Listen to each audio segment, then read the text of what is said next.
Israel is one of the most racist countries in the world. While you'll never hear anyone in the mainstream media say this is actually one of the most important things you need to understand if you want to know what's happening right now.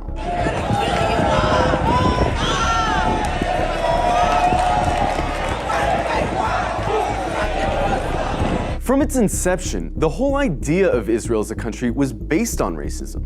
Israel was conceived as a Jewish state, and while there's nothing wrong in principle with Jews having a homeland, the problem is that they insisted that that homeland had to be in Palestine, which already belonged to someone, the Palestinians. The slogan of Israel's founders was "a land for a people without a land." But deep down, they all knew that the only way to have a Jewish majority in Palestine, an Arab country, was to expel the Arabs. One of the founders of Israel, Yosef Weitz, wrote, "There's no room in the country for both peoples. There's no way but to transfer the Arabs from here to neighboring countries." Israel was quite literally founded by expelling and massacring hundreds of thousands of Arabs in a years-long process called the Nakba.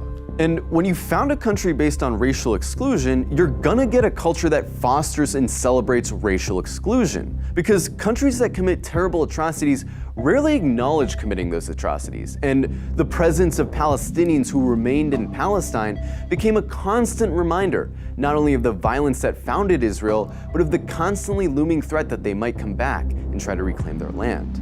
Every day you can find videos coming out of Israel showing Israelis calling for all Arabs to die,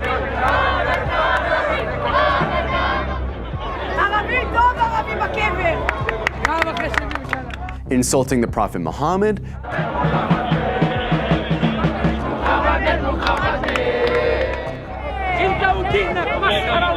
desecrating mosques, spitting on Christians, mocking and celebrating the murder of Palestinians, committing violent hate crimes against Palestinians, watching Gaza get carpet bombed from a cliffside for entertainment. But don't just go off these anecdotes. Let's look at some of the polls. One poll found that 2/3 of Israeli teens believe Arabs to be less intelligent, uncultured, and violent. It also found that 50% of Israelis wouldn't live in the same building as Arabs, wouldn't befriend Arabs, wouldn't let their children befriend Arabs, and wouldn't let Arabs into their homes. Another poll found that 60% of Israeli Jews want segregation from Arabs. Another poll found that half of Israeli Jews agree with the statement, "Most Jews are better than most non-Jews because they were born Jews." The poll also found that 88% of Israeli Jews would be disturbed if their son befriended an Arab girl, and 90% would be disturbed if their daughter befriended an Arab boy. This poll found that about half of Israeli high schoolers don't think Arabs should have the right to vote. Another poll showed that almost half of Israeli Jews don't want Arabs teaching their kids. Not only are these views widely held in Israeli society, they're also represented in government, which codifies these sentiments into law. For example, Israel has a law that says if an Israeli marries a Palestinian, or someone from several other regional Arab states, that person isn't allowed to move in with said Israeli.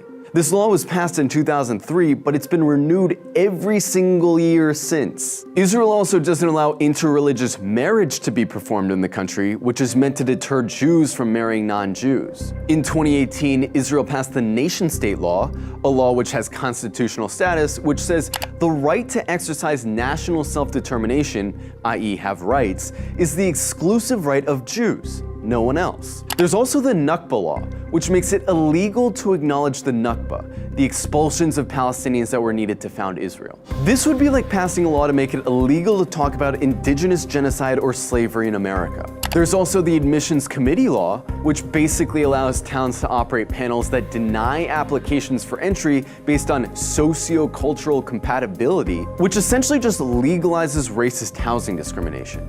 In Israel, advocating genocide of Palestinians doesn't hurt your chances of holding a high position in government.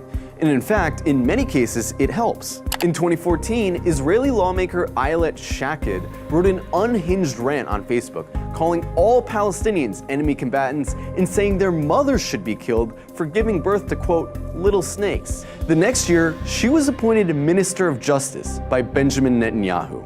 Itamar Ben-Gvir, a lifelong admirer of Meir Kahane, an Arab exterminationist, a man who praised a Jewish settler who killed a Palestinian for throwing a rock at him, a man who was famously acquitted after being criminally charged for chanting death to Arabs, is Israel's current Minister of National Security. He's not some fringe figure either. He's one of the most popular politicians in Israel right now. In the last few days, Israel's been working hard to cast itself as the victim of hatred, the victim of terrorism, the victim of anti-Semitism, that they have no choice but to lay siege to Gaza. But underneath this carefully concocted victim complex is a racist, Jewish supremacist state that's been trying to finish the job that the Nakba started for decades. And really, this shouldn't come as a surprise to anyone.